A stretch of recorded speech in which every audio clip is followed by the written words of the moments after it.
তার ইন্তেকালে জাতি বিশেষ করে সুপ্রিম কোর্ট এমন একজন অভিভাবককে হারিয়েছে যে অভিভাবকত্ব কখনো পূরণ হবার নয়। পাশাপাশি দেশের জন্য তার বিরাট স্বপ্ন ছিল। দুইবার তিনি উপদেষ্টা পরিষদের সদস্য ছিলেন। বাংলাদেশকে নিয়ে, নতুন বাংলাদেশকে নিয়ে তার অনেক বেশি স্বপ্ন ছিল, যেটা কয়েকদিন আগেও ব্যক্তিগতভাবে তিনি শেয়ার করেছেন আমার সাথে। তিনি সকাল 8টা থেকে রাত 11টা পর্যন্ত কাজ করতেন, কিন্তু প্রচার বিমুখ ছিলেন। আমি মনে করি এরকম প্রচার বিমুখ দেশকে নিয়ে কাজ করার মতো মানুষ বাংলাদেশে খুব অভাব রয়েছে। দুইবার তিনি উপদেষ্টা পরিষদের সদস্য হিসাবে তিনি গুরুত্বপূর্ণ ভূমিকা পালন করেছেন। দেশকে নিয়ে তার স্বপ্ন ছিল এবং তিনি এত বছর বয়সেও তিনি অক্লান্ত পরিশ্রম করেছেন। রাত 11টা পর্যন্ত, সকাল 8টা থেকে তিনি বলেছেন যে আমি কাজ করে আনন্দ পাই এবং এই দেশকে যে নতুন করে সুযোগটা এসেছে, এই সুযোগটা আমরা কাজে লাগাতে চাই। তার ইন্তেকালে জাতি একজন মহান দেশপ্রেমিককে হারিয়েছে, মহান একজন আইনজীবীকে হারিয়েছে। আমরা তার আত্মার মাগফিরাত কামনা করি। আল্লাহ তাআলা তাকে জান্নাত নসিব করুন। বসুন্ধরা টিস্যুতে ছাড়ের ছড়াছড়ি। বসুন্ধরা টিস্যু নিয়ে এলো নিশ্চিত ছাড়।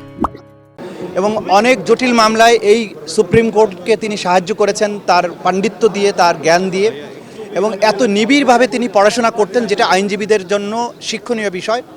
আইনের বিষয়ে তার খুঁটিনাটি সহ প্রত্যেকটা বিষয়ে যে পাণ্ডিত্যের তিনি পরিচয় দিয়েছেন, পড়াশোনার ক্ষেত্রে যে নিবিড়ভাবে পড়াশোনা করে আদালতকে সাহায্য করেছেন, জটিল আইনের প্রশ্নে আইনের ব্যাখ্যা দিয়ে আদালতকে সাহায্য করেছেন, এটা অতুলনীয়। তার বাচনভঙ্গি, তার পড়াশোনার স্টাইল, তার আদালতের প্রেজেন্টেশনের যে স্টাইল, সব কিছু বাংলাদেশের আইনজীবী প্রত্যেকের জন্য অনুকরণীয়, অনুসরণীয়।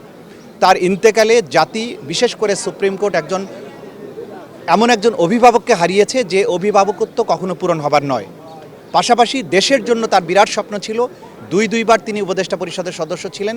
বাংলাদেশকে নিয়ে, নতুন বাংলাদেশকে নিয়ে তার অনেক বেশি স্বপ্ন ছিল, যেটা কয়েকদিন আগেও ব্যক্তিগতভাবে তিনি শেয়ার করেছেন আমার সাথে। তিনি সকাল 8টা থেকে রাত 11টা পর্যন্ত কাজ করতেন, কিন্তু প্রচার বিমুখ ছিলেন।